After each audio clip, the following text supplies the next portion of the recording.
Magic is dead, and waffles have killed it. Many people have been complaining about the Fortnite-ification of Magic for a long time, with it being an advertising platform for other brands. Personally, I think that's really unfair because it's often beyond a simple surface level advertisement, with both Lord of the Rings and Warhammer decks being incredibly well-designed Magic products. But then again, you can't really describe the 4-card Fortnite Secret Lair as really having much depth. Although someone had a sense of humour when they added Infect to a Fortnite card just to double tilt Magic players off the face of the earth. Finally, Magic the Gathering is crossing over into other intellectual properties. It is showing up in other brands. We're finally getting the recognition that Magic players deserve. We recently had a cross promotion with Hot Pockets, and now IHOP has Magic themed ads and is sponsoring a zone at Vegas or something, I don't know. Now look, I need to level with you here. I'm British, as you might have noticed from the very sexy accent, and thus I don't know what an IHOP is. I thought perhaps it was like a clothing store for bunny rabbits. Without that terrible joke, I generally thought it was a clothing store up until about a year or two ago.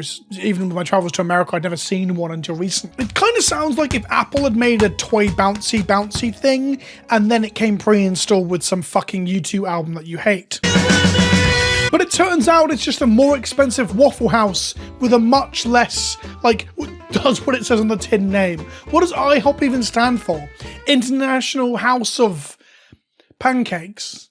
Oh fuck. So let's take a look at how the essence of the game's central cast has been captured via the careful application of waffles and toppings. Ajani heads up the top here, which is interesting because I thought Jace might get up there being the main character after all. Personally, I think waffles would be in White's part of the colour pie if we were to attribute foods to different parts of the colour pie. So I think it's actually a bit frustrating that White's once again having its identity erased and encroached upon by all the other colours in Magic. Ajani, being a giant cat man, is eating 5 or 6 pancakes with what looks to be vanilla ice cream and syrup. Yeah, vanilla ice cream and syrup feels white, right? But what's really funny is that Vivian is eating the same thing, but with 1 less pancake. I really wish they'd gone full hog here and just used the same image but shrunk it down, but no, the sauce looked to be distributed differently. I do find it funny that I'm talking about rating the Gatewatch's IHOP order, but in reality this is just the Gatewatch. This is the original Lorwyn 5, but Garruk is missing. Instead we have Vivian, which is fine. I don't really have much of an attachment to Vivian. A couple of her cards have been quite good, and I've never really understood what she does in the story. I do miss Garruk a little bit, but when I saw someone else talking about this on Twitter, I saw somebody saying that apparently Garruk is an incel icon now or something.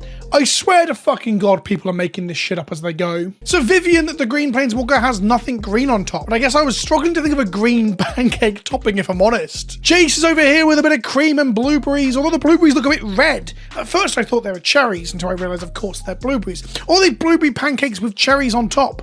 I'm not sure. Black currants, maybe? Either way, again, I've never really thought...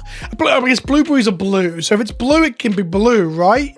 Sure. Chandra and Liliana, I think, is where they've really gone cowardly with it all. So Chandra has got strawberry and banana. I get, strawberries being a fruit of passion and thus part of the red spectrum of colours within Magic. But bananas? The only cards that make bananas in Magic are green. This is when I realised actually bananas should have been on the green one. Bananas are green, both sometimes before they're ripe and also in Magic because they're made by the Ukatabi monkey prints and stuff. But I think this could have been a spicy one. You could have had chilies on top, or it could have been pancakes with chicken and hot sauce. That's the thing Americans do, right? And then Liliana is chocolate. Oh, come on. What a basic bitch approach towards the black part of the colour pie. We could have gone for some necromancy here. Let's get some meat on that bad boy. How about some nice crispy bacon? Or how about you just go a little bit further? A dead rat or something. I don't know. Americans eat all sorts of weird shit on their pancakes. Is this a breakfast? I don't know if this is a breakfast, it's just a late afternoon thing.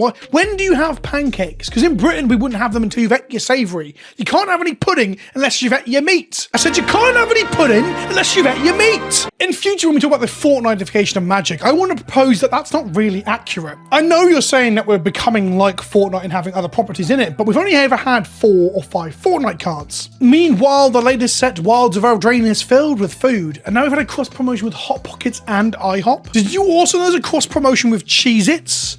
Some sort of cheese biscuit. We don't have these in the UK either. I assume they're a cheese biscuit.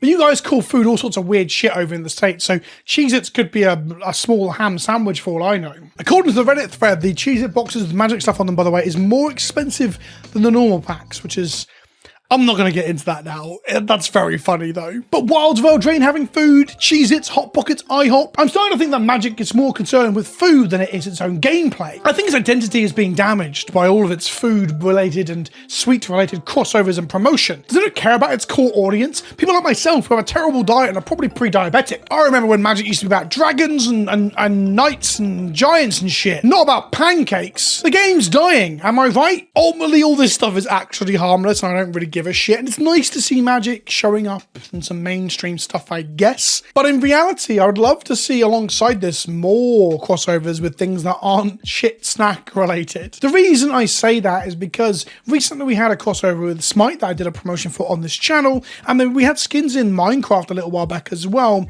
Both of those feel more legitimizing, more like pop culture mashups than just advertising. And that was the last thing I wanted to say before I end the video, is that it's really funny that people say that Magic is this advertising platform for other properties, and it goes on to create these rich mechanical sets and products like the Warhammer decks, like the Lord of the Rings decks. Like I'm going to go out and say, I assume the Doctor Who decks will be the same. But people call them advertisements, when in reality they are just showing how good the Magic rule set is at adapting and showing the thematic narrative concerns of other media. The Magic rule set is real good. But on the flip side, if you look at the cross promotions like these, Hot Pockets, IHOPs, Cheez-Its, they're the kind of surface level advertisements that people are accusing Magic of doing for other brands. It's really fucking ironic in a way. Anyway, that's just a little ditty about the fact that the Gatewatch ordered pancakes and they didn't invite Garruk, the bastards. Thanks for watching. I'll see you all soon.